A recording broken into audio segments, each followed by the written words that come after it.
자, 앞에서 인터럽트 요청이 들어오면 앞에서 가정한 것은 하나의 인터럽트 요청이 들어왔을 경우로 생각한 거예요. 그러면 인터럽트 현재 수행 중인 그런 프로그램을 종료하고 인터럽트 서비스 루틴으로 들어가서 인터럽트를 수행한다 이렇게 얘기했는데, 이제 다중 인터럽트라는 게 있어요. 이것은 인터럽트 서비스 루틴을 수행하는 중에 또 다른 인터럽트가 요청된 거예요. 두 가지로 처리를 하는데요. 인터럽트 플래그를 이용해서 이 인터럽트 요청, 다중 인터럽트 요청을 처리하는 방식이 있고요. 또 하나는 우선순위를 정해가지고 인터럽트 요청을 처리하는 방식이 있어요.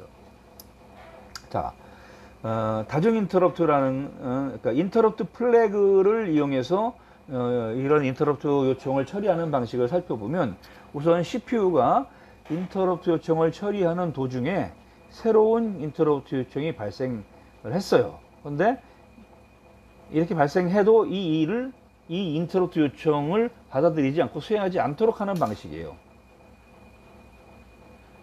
그래서 새로운 인터럽트 요청이 들어오면 상태 플래그 중에 인터럽트 요청을 표시할 수 있는 그런 플래그가 있어요. 거기에 디저블이라고 하는 불가능 상태로 설정을 해 놓는 겁니다. 그러면 이제 인터럽트 요청이 들어와도 처리할 수 없다라는 것을 알기 때문에 대기 상태로 빠지게 되죠. 근데 이 상태 레지스터에 있는 이 인터럽트 플래그를 만약에 이네이블 상태로 변경을 하면 그때부터는 다중 인터럽트 요청을 받아들이겠다는 의미로 인식이 됩니다. 그래서 시스템 운영상 중요한 프로그램을 수행 중에 있거나 또는 도중에 중단할 수 없는 그런 데이터 입출력 동작을 수행하는 중이라면, 그러면 다중 인터럽트 요청을 수용하기가 쉽지 않겠죠. 그래서 이런 경우에 주로 사용을 합니다. 자, 이제 또 다른 방식이 있다고 했죠. 여기서 이제 우선순위를 정해서 처리하는 거예요. 자, 우선순위가 낮은 인터럽트 요청을 처리하고 있어요, 지금. 그런데 우선순위가 지금 처리하는 그 인터럽트보다 훨씬 높은 그런 인터럽트 요청이 들어왔어요.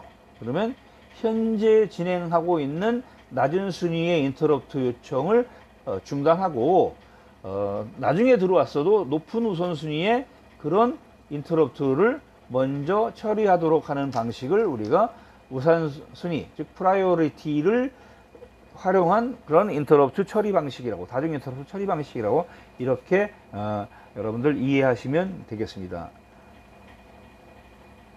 자, 그 다음에 여러분 서브루틴이라는 게 있습니다. 이 서브루틴이란 말 아마 프로그램 언어를 배우신 경험이 있는 분들은 들어본 적이 있으실 거예요.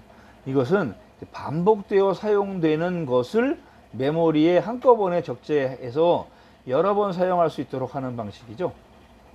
이 서브루틴은요, 동일한 처리를 프로그램 안의 여러 곳에서 필요로 할 때 그때 사용을 하고요. 그 다음에 이제 CPU의 서브루틴 콜이라고 하는 명령에 의해서 이 과정이 시작이 됩니다. 그래서 현재 정상적인 프로그램, 본 프로그램을 수행하다가 이 서브루틴을 호출하라고 하는 명령을 접하게 되면, 그러면 해당되는 그 위치로 점프하게 되겠죠. 당연히 이 점프하기 전에 현재 어디까지 작업했고 돌아오면 어디서부터 작업해야 한다는 이 복귀 주소를 스택이라고 하는 공간에다가 저장을 해 놓습니다. 이렇게 저장을 한 후에 별도의 처리 루틴으로 제어가 옮겨져서 거기서 이 서브루틴에 해당되는 프로그램을 수행하는 거죠. 자, 이 서브루틴을 다 처리를 했어요. 그러면 복귀 명령, 즉 return이라고 하는 명령을 받아서 원래 위치로 복귀할 수 있습니다. 대부분 입력 및 출력 파라미터가 있고요. 자, 서브루틴 호출 명령어, 즉 서브루틴 콜이라고 하는 거죠. 콜 명령과 리턴 명령, 이렇게 두 가지가 쌍을 이루어서 이 서브루틴이 이루어집니다. 그래서 하나의 블록으로 구성된 명령어를 실행하는 중에 또 다른 블록으로 구성된 명령어를 삽입을 해서 실행하기를 원할 때 사용하는 명령어예요. 그래서 호출 명령, 콜이라고 하는 호출 명령과 리턴이라고 하는 복귀 명령어를 함께 사용한다 하는 거죠. 자, 이 콜 명령은 현재 프로그램 카운터에 있는 내용을 스택에 저장을 하고 그 프로그램 카운터에다가는 새롭게 호출될 서비스 루틴, 서브 루틴의 시작 주소를 저장을 해 놓음으로써 서브 루틴의 주소로 분기할 수 있도록 해주죠. 자, 그 다음에 리턴 명령은 CPU가 분기하기 전 실행하던 프로그램이 있잖아요. 그 프로그램으로 되돌아갈 수 있도록 해주는 명령어예요. 따라서 스택에 저장되어 있던 주소값을 프로그램 카운터로 복원을 해서 저장함으로써 콜 명령어 바로 다음 주소로 되돌아갈 수 있도록 이렇게 합니다.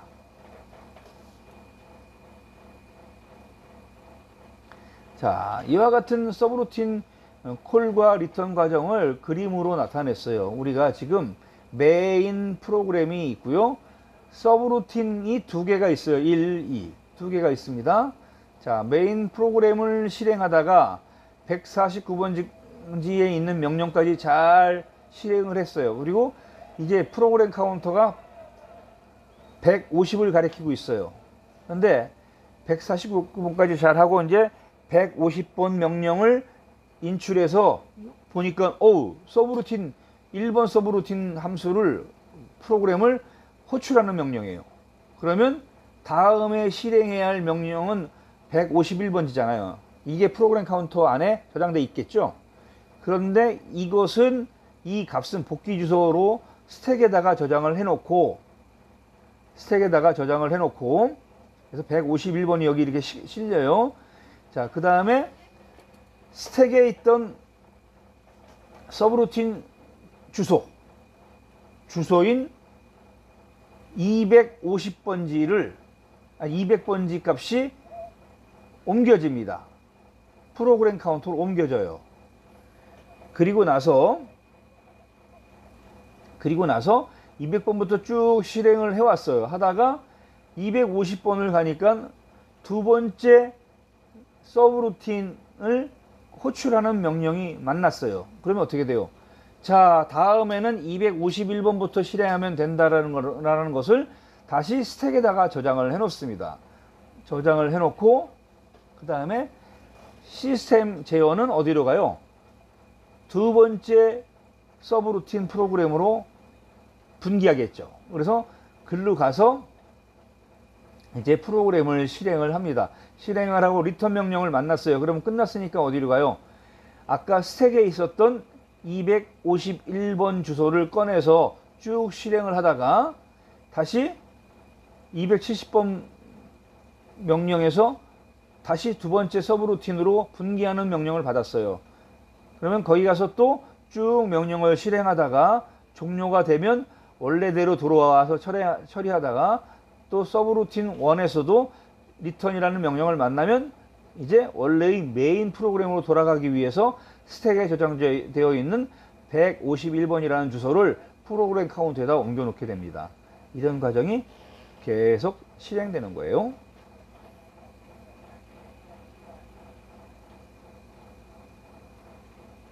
자, 그 다음에 이제 명령어 파이프라인이 있는데요. 자, 명령어 파이프라인은 CPU의 성능 향상을 위해서 명령어를 실행하는 데 사용되는 하드웨어를 분할하는 거예요. 독립적인 단계로 분할해서 동시에 처리할 수 있도록 하는 기술입니다. 자, 옆에 그림에서 보시면 클럭이 10개의 클럭이 일정한 간격으로 들어와요. 그럼 클럭 하나 뛸 때 명령어 하나를 우리가 처리할 수 있다고 하면 자, 한꺼번에 동시에 실행할 수 있는 클럭이 4개가 들어오면 이렇게 명령어 D1, D2, D3, D4를 처리할 수 있겠죠. 그죠? 자, 명령어를 균등하게 4개의 단계로 분리해서 그 단계마다 클럭 펄스 하나가 들어올 때 실행할 수 있도록 구성을 하는 겁니다. 그래서 전부 이 4개가 다 실행되어야지만 이 명령은 종료가 되죠.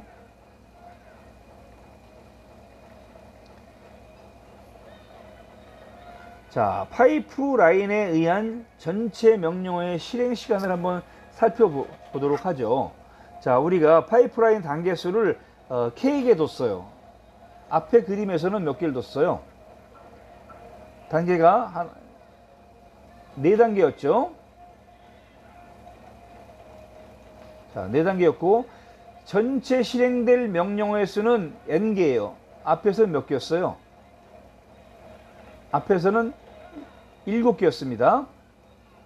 자, 그 다음에 각 단계의 소요 시간은 그러면 클럭 주기예요. 클럭 주기 이따가 이제 계산을 해야 되겠고, 그 다음에 파이프라인이 이 기술이 파이프라이닝이라고 하는 이 기술이 적용되지 않은 우리가 실행 시간을 TNP라고 하고요. 요게 적용된 실행 시간을 TP라고 했을 때 그러면 어느 정도의 속도 향상이 있었는가를 보기 위해서 SP로 계산을 하는 겁니다. 그래서 전체적으로 파이프라이닝 기법을 쓰면 속도 향상이 일어나는데 K만큼, 즉 이 단계수만큼, 파이프라인 단계수만큼 속도 향상이 일어난다 하는 겁니다.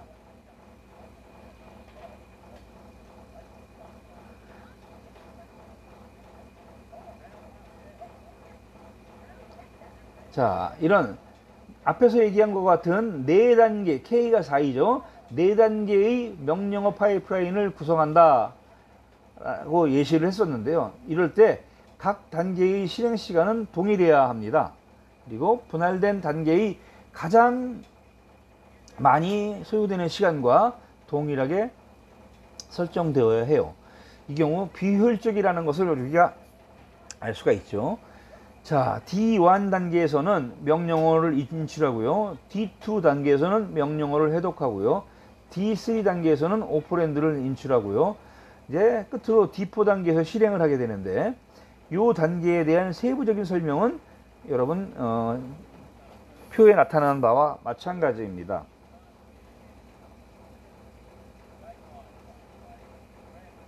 자, 앞에서 설명한 4단계의 명령어 파이프라이닝을 다시 다른 그림 형태로 나타낸 거죠. 그래서 D1 단계에서는 앞에서 얘기한 것 같이 뭐였어요? 인스트럭션 패치가 일어나고 그 다음 단계에서는 인스트럭션 디코딩, 그 다음에 오퍼랜드에 대한 패치, 그 다음에 익스큐션이 일어나죠. 이렇게 이 단계를 다 4단계가 합쳐져야지 실행된 결과가 최종적으로 얻을 수 있게 됩니다. 자,